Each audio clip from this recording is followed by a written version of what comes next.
A questão é a seguinte. Desse menino aqui, nós vamos continuar em cima do caso. Mas eu tenho sempre uma impressão, né? Porque outras coisas aconteceram, inclusive, lembra aquele menino Ezra, aquele que foi aqui colocado dentro de um freezer, né? O que aconteceu? Ele tinha uma perfuração na perna, perto da virilha direita. Resumo, já se sabe agora a causa, pode botar até o menino aqui, já eu voto no Gustavo. O menininho que os pais fugiram para a África do Sul, acaba de sair a informação de que ele sofreu uma perfuração perto da virilha, como se fosse algum objeto pontudo tivesse entrado e entrou. Ele então teve uma hemorragia interna. Por telefone, o padrasto confessou a um amigo que a esposa se excedeu batendo no menino e o maltratando e que matou o próprio filho.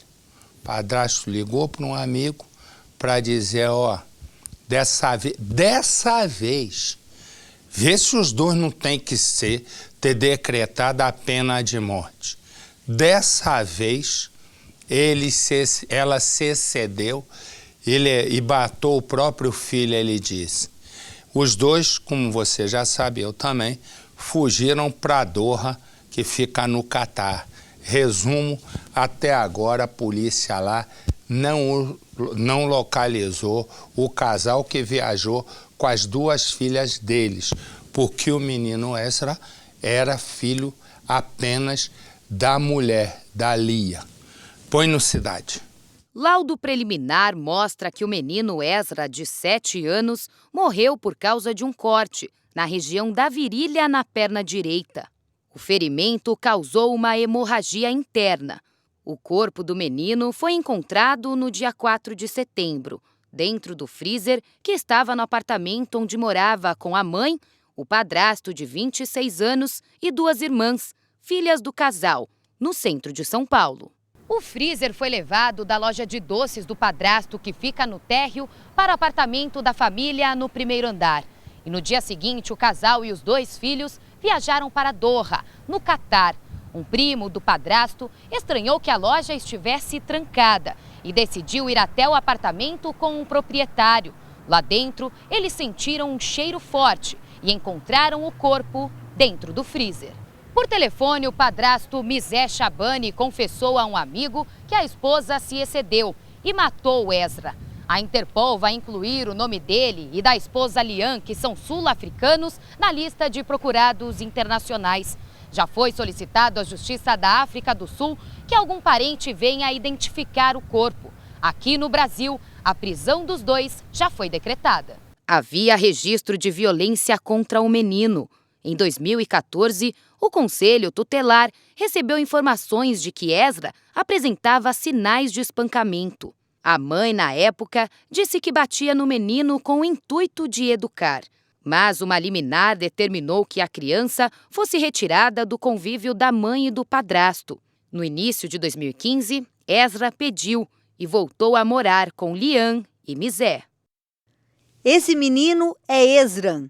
Ele tem 7 anos. De sorriso tímido, quase sem expressão, marcou quem o conheceu pelo olhar enigmático, triste.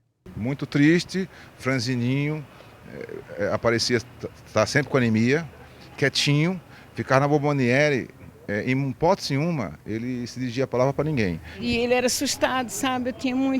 Eu ficava muito triste. Até prometi uns docinhos para ele e não trouxe, sabe? Eu não fiz. O garoto nasceu na África do Sul. Há cerca de 2 anos veio para o Brasil morar com a mãe, conhecida como Lia, e o padrasto, conhecido como Lino. A criança foi assassinada. E o corpo do garoto deixado no freezer dentro do apartamento onde a família morava. Nossa equipe de reportagem localizou este homem. Ele é primo de Lino, que encontrou o corpo da criança. É verdade, está doendo muito. Eu sinto muito triste porque a criança mesmo, ele me conhecia. Ele me chamava tio, tio, todo dia quando eu vou lá, fica muito feliz comigo. O padrasto do menino só tem 2 parentes no Brasil, 2 primos. Com este ele não fala há cerca de 2 anos, mas a história acabou chegando até ele. Preocupado, ele tomou a frente da situação. Na ligação, o Lino teria dito que a esposa dele, a Lia, tinha batido na criança, no Ezra, e que o menino tinha ficado dentro do apartamento muito machucado. O primo, assustado, sem entender direito o que estava acontecendo, veio para cá. Viu que a porta da bomboniere estava fechada, já achou aquilo bastante estranho, mas veio então até a portaria do prédio, já que a família morava aqui no apartamento de número 101, no 1º andar. Ele conversou com a síndica, pediu autorização, foi até o andar para saber o que de fato estava acontecendo. Já havia um cheiro muito forte que no corredor já era possível sentir, de acordo com este primo e até com uma faxineira aqui do prédio, que também sentiu esse forte odor. O primo percebeu que no apartamento a fechadura havia sido trocada. Ligou para a polícia, mas os policiais disseram que primeiro tinha que ter o indício de que algo realmente estava errado para que a polícia viesse até aqui. O primo, então, foi o único que recebeu a autorização do prédio para invadir o apartamento, para entrar e descobrir o que estava acontecendo. Quando ele entrou no apartamento, ele viu o freezer 220 estava ligado no 110, não estava refrigerando. Do lado de fora do freezer, alguém deixou o ventilador ligado. Quando o primo abriu o freezer, ele já se deparou com a pior de todas as cenas. E aquele cheiro era cheiro forte também, mas eu aguentei porque queria saber a realidade que está acontecendo. É verdade, eu fiquei quase louco. A situação era pior. Eu vi o sacola plástico preto, está lá embaixo do fundo do freezer. Aí eu tento rasgar o sacola, vi o lenço de cama tá rolando lá, com corda amarrado. Aí outro amigo me ajudou também, a gente abriu adentro, aí apareceu o braço do menino. Aí a gente pegou susto lá. O primo, depois de ter visto aquela cena, não mexeu em nada. Ligou imediatamente para a polícia, que veio aqui para o local no mesmo momento. Quando os policiais entraram no apartamento, foi chamada então a perícia e foi confirmado que o corpo da criança estava dentro do freezer, enrolado em sacos de lixo, aquele saco preto, envolto em lençóis. Por cima ainda, depois de tudo isso, foi colocado papelão. Em cima do papelão, alguns potes de sorvete também foram colocados. Depois disso, a faxineira do prédio, que já prestou depoimento, disse que recebeu um telefonema da Lia, mas ninguém por aqui ainda sabia do encontro do corpo da criança. Nesse telefonema, a Lia queria saber se havia movimentação aqui na rua. Estranhamente, essa era a dúvida dela. Dizia que estava com o marido e as outras crianças na Bahia e que logo voltaria para cá. Essas informações já foram passadas para a polícia. A investigação também já pediu imagens de câmeras de segurança aqui do prédio para localizar o dia exato e de que forma Lia, Lino e as outras 2 crianças saíram daqui de mudança. Ele me deu outra notícia porque a gente está correndo atrás. Disse o cara está lá com a esposa, com 2 filhos, 2 filhas. Já fugiu para a África? Já está lá. Pouco tempo antes do Lino colocar esse cartaz informando sobre a reforma, ele chegou a comentar com algumas pessoas aqui na rua que faria uma pequena obra. 2 dias antes dele, da Lia, das crianças desaparecerem sem ninguém entender nada por aqui, ele chamou 2 pessoas, 2 homens que ele conhecia aqui na rua, para fazer a seguinte coisa. O Lino pegou o freezer aqui da Bomboniere, desligou e pediu ajuda dessas pessoas para levar o freezer lá para o apartamento. O primo não falava com Lino depois de uma briga em família. Ele diz que se surpreendeu com a informação confirmada pela família de que o casal e as 2 filhas já estariam na Tanzânia, tentando voltar para o país de origem, a África do Sul. Ele acredita que o casal seja responsável pelo assassinato. Eu acredito uma coisa, o mãe acho que finalizou tudo, mas o primo, como marido, ajudou, porque mulher sozinha não pode fazer a coisa daquela, colocar o menino no freezer, tudo sozinha, não pode. E acontece que agora já foi esclarecido. A mãe, naquele dia, bateu no menino com muita violência, mais do que o normal, e por fim deu uma punhalada no menino. Foi exatamente isso, para resumir. Agora, eu estou falando punhalada, parece que é um punhal. Mas enfim, enfiou alguma coisa cortante no menino na altura da virilha. O próprio marido já ligou para um amigo dele, já disse, olha, ela matou e a gente acabou fugindo. Ponto final. A questão é que até o momento ninguém sabe, né, a localização deles. Foram para o Catar e do Catar estão tentando voltar para a África do Sul. Pim! Olha como é a vida. E eu vou te dizer uma coisa. Hoje em dia, a gente ter filho, né, nessas idades assim de adolescente, é de meter medo. Eu tenho, eu sei que é, porque não há quem não aguente, que não fique preocupado. Essa menina tem 17 anos. Ela foi fazer uma excursão. Vitória foi fazer, estuda num colégio alemão, e foi participar de uma excursão aqui em Itatiba, que é pertinho. Itatiba dá 1h30, se tanto. Eles estavam ontem, uma atividade. Os coleguinhas dela, professor, não sei o quê, e ela disse, eu preciso ir ao banheiro. Ah, é? Tal. Aí está bom. Só que ela estava demorando a voltar do banheiro. Aí começaram a procurá-la, até que chamaram a polícia. Põe a imagem da polícia lá no local, por favor. O que você está vendo aí, nós estamos sobrevoando, é a fazenda que eles foram fazer a excursão, e você vê aí o carro da polícia no exato momento em que a polícia foi chamada. Resumo, a polícia procura dali, procura da acolá, e acabou encontrando hoje o corpo da menina. Exatamente isso. O que ainda não se sabe, né? Exatamente como, o que aconteceu. Você vê ali, aquela imagem ali no meio do mato, são os peritos, aí são os coleguinhas dela, os coleguinhas de excursão, né? Todos perplexos, porque eles foram para uma dessas excursões, colégio, para ver como é que é a fazenda, a produção. Você vai vendo as imagens, chegou a perícia, polícia militar, polícia civil, porque ninguém encontrava a menina. A polícia foi para o meio do mato, né? A polícia foi para o meio do mato e acabou encontrando o corpo da menina Vitória, de 17 anos. Põe no Cidade. Uma fazenda se transforma num cenário de um mistério.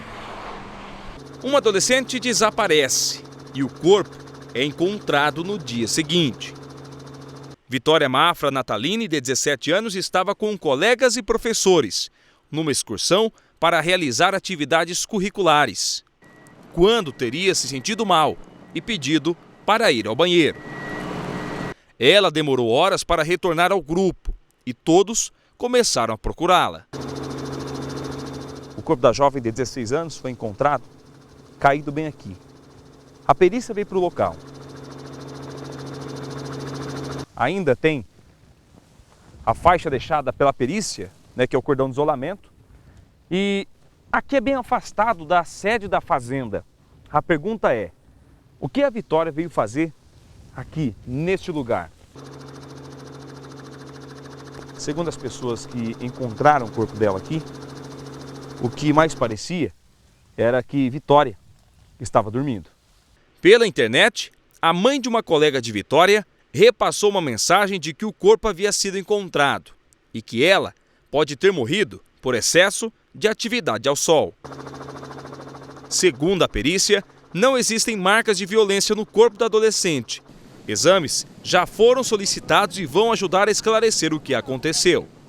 A Vitória saiu com mais 33 alunos de uma escola na zona sul de São Paulo. Eles vieram até aqui a Fazenda Pereira, que fica em Itatiba.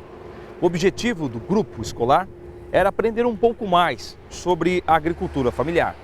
Vitória estudava em uma escola alemã, uma das mais tradicionais de São Paulo e conhecida por ter um método rígido de ensino. Em nota, a direção do colégio diz que a instituição está em luto e que vai prestar todo o atendimento aos parentes de Vitória. Pois bem, nesse momento, a nossa Fabíola Rabo de Arraia foi exatamente lá para tentar descobrir essa história de que pegou sol, morreu de sol, enfim, o que aconteceu. Boa noite, Fabíola. Boa noite, Marcelo. Olha, meu querido, o mistério continua, a causa da morte ainda é indeterminada. Ainda há pouco o delegado saiu daqui, foi até o IML lá de Jundiaí para acompanhar os exames periciais.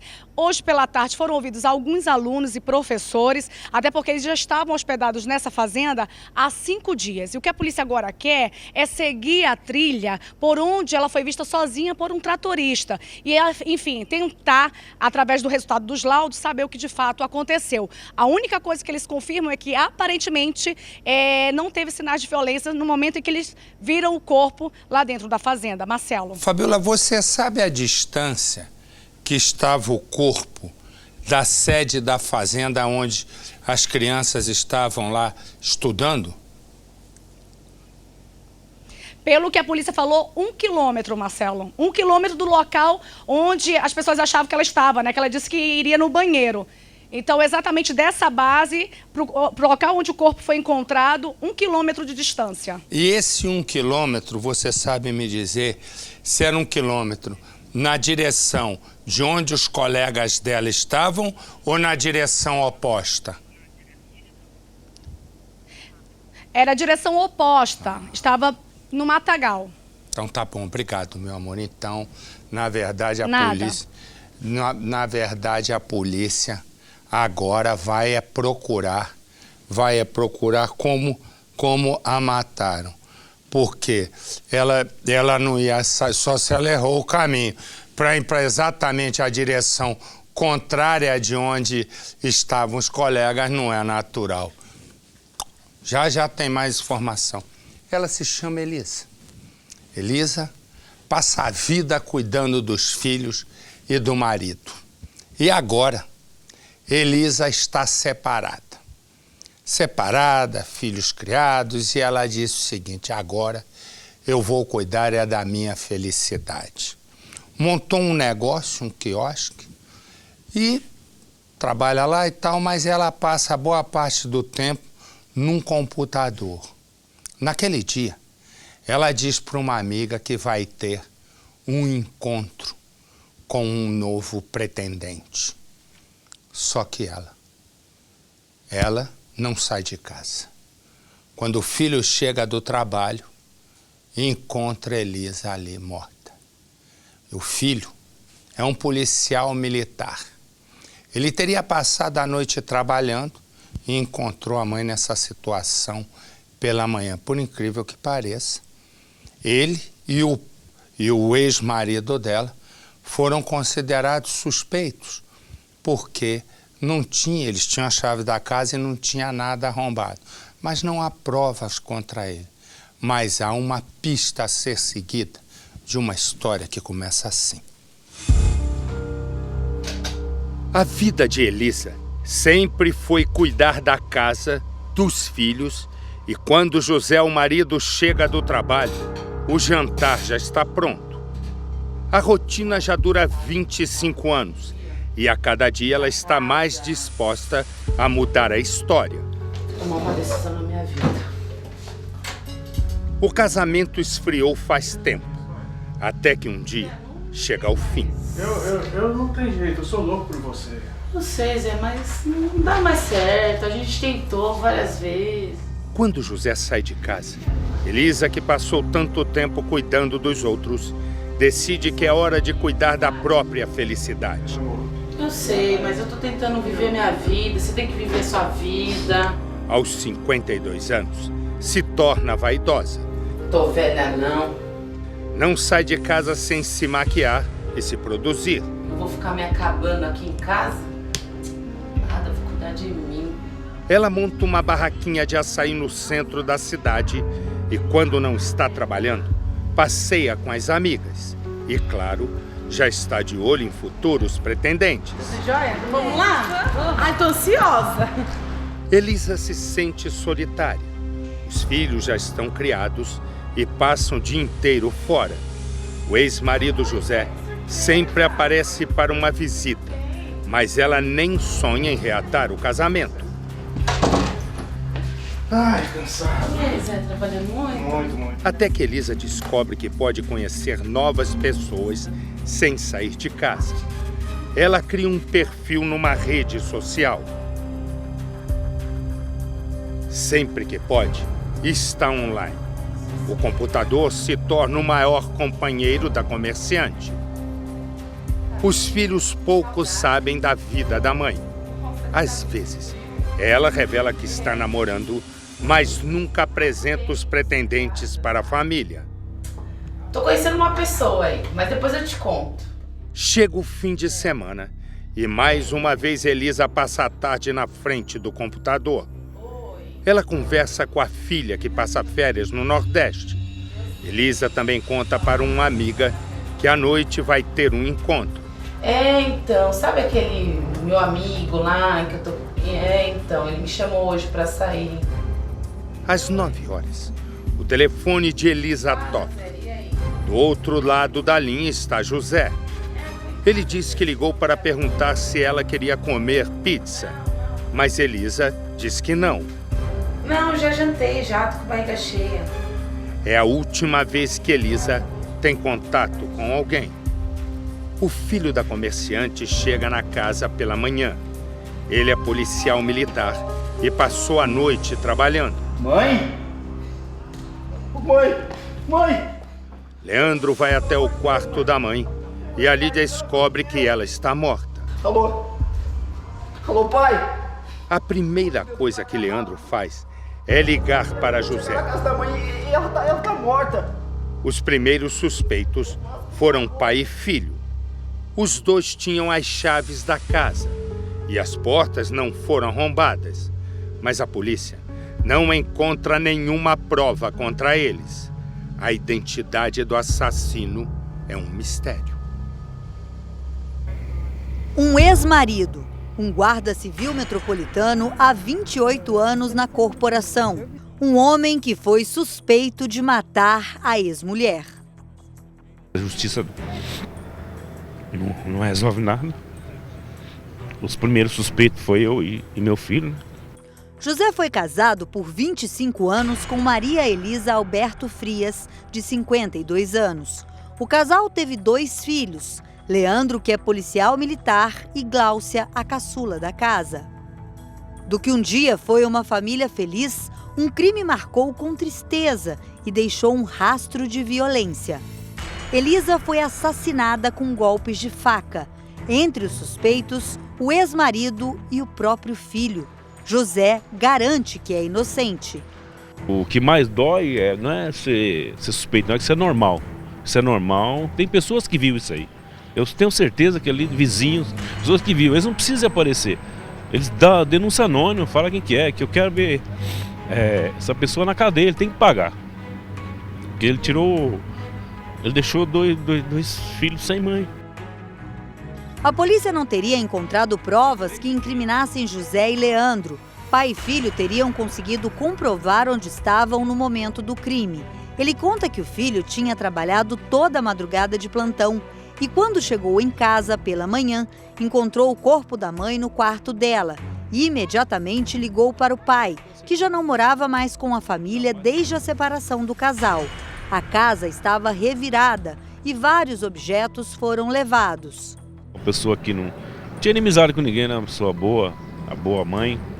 Infelizmente, o casamento acabou, né? Mas a amizade a gente mantinha uma coisa. Nunca houve briga, discussão, nada. Ela precisava de mim, eu estava lá dando assistência, tudo. José reclama da falta de informação que ele e a família teriam tido sobre as investigações do crime e que a polícia não teria chegado a nenhuma conclusão sobre quem seria o assassino da ex-mulher. Pra gente tocar a vida, a gente precisa ter uma solução, né? Pra gente saber o que, o porquê. A polícia acredita que a morte de Elisa foi premeditada e o assassino alguém que teria feito de tudo para ficar no anonimato, que realmente está até hoje. Uma das poucas conclusões que a investigação teria chegado é que o assassino ou a assassina seria alguém próxima do relacionamento da vítima. Isso porque a pessoa, para entrar na casa, teria que ter ou a cópia ou teria entrado com a autorização dela. Quem tinha a chave da casa? A chave da casa tinha eu, a minha filha, meu filho e ela. Só nós 4. Elisa morava com os filhos nesta casa que era alugada em Mauá, na Grande São Paulo. Na casa ao lado, ninguém teria ouvido nada na madrugada do crime. As pessoas que alugavam o andar de baixo do sobrado também disseram que não ouviram nada estranho. Nem pedido de socorro, nada. Não deu para ouvir nada. O delegado do caso disse na época que encontrou uma luva cirúrgica que teria sido usada no crime na rua atrás da casa, com o mesmo lote de uma caixa de luvas que estava no quarto de Leandro, o filho policial da vítima. No dia do crime, por volta de 9 horas da noite, o José, como fazia sempre, telefonou para a ex-mulher. Ele estava em uma pizzaria aqui na cidade e ligou para saber se ela também queria um pedaço de pizza. E ela respondeu que não. Só respondeu isso. Mas não deu para perceber nada que estava acontecendo. A voz dela até esse momento era uma voz normal, como sempre, ou já aparentava algum tipo de preocupação, que queria desligar rápido, alguma coisa nesse sentido? Ela é normal, né? Que o geral a gente não, como eu não falei muito no telefone, né? Se tá precisando de alguma coisa e tal, ligava, mas tava normal. Até esse momento que eu falei com ela, tava normal. Segundo a polícia, Elisa teria confidenciado para uma amiga por meio da rede social que na noite do crime ela tinha um encontro marcado. Ela não teria revelado com quem e nem para onde eles iriam, mas disse que estava feliz, que iria se divertir. Das poucas informações que a investigação conseguiu chegar, sabe-se que Elisa estaria se arrumando realmente para sair porque ela estava maquiada. Cerca de 3 meses antes do crime, Elisa tinha conseguido abrir um negócio, uma loja de açaí, como mostram essas fotos. Agora, o seu José, ele estava separado já há 5 anos, mas ele frequentava a casa da ex-mulher. Ele me disse, inclusive, que eles eram muito amigos. Conversavam até mesmo sobre o assunto relacionamentos. Ela teria conhecido alguém pela internet, por uma rede social, teria se encontrado algumas vezes com essa pessoa, até mesmo namorado, e depois esse relacionamento teria chegado ao fim.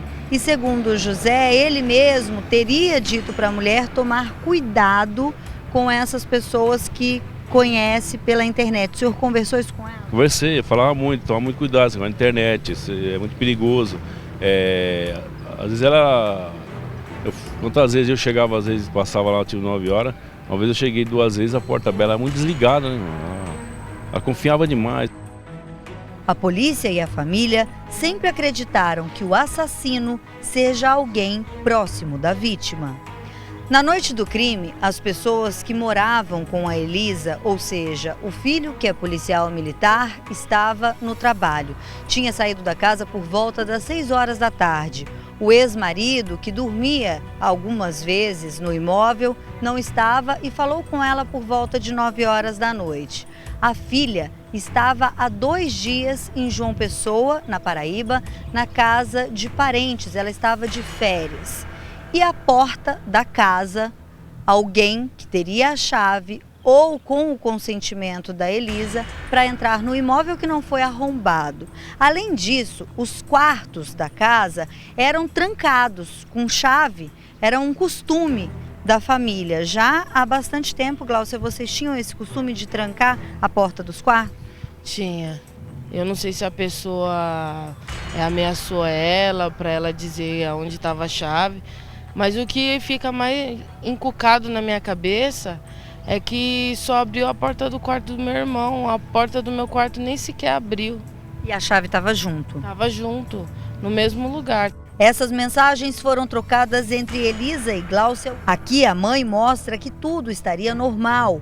Brinca com a filha sobre a diferença de temperatura entre São Paulo e o litoral onde a filha está. E as últimas palavras de mãe para a filha são: aproveita mesmo, filha. Beijos. Toda noite eu choro, penso nela. É muito difícil. E foi uma forma muito cruel. A filha diz que ela nunca desconfiou do pai nem do irmão. Mas para ela sobraram várias interrogações sobre quem teria assassinado a mãe dela e por quê.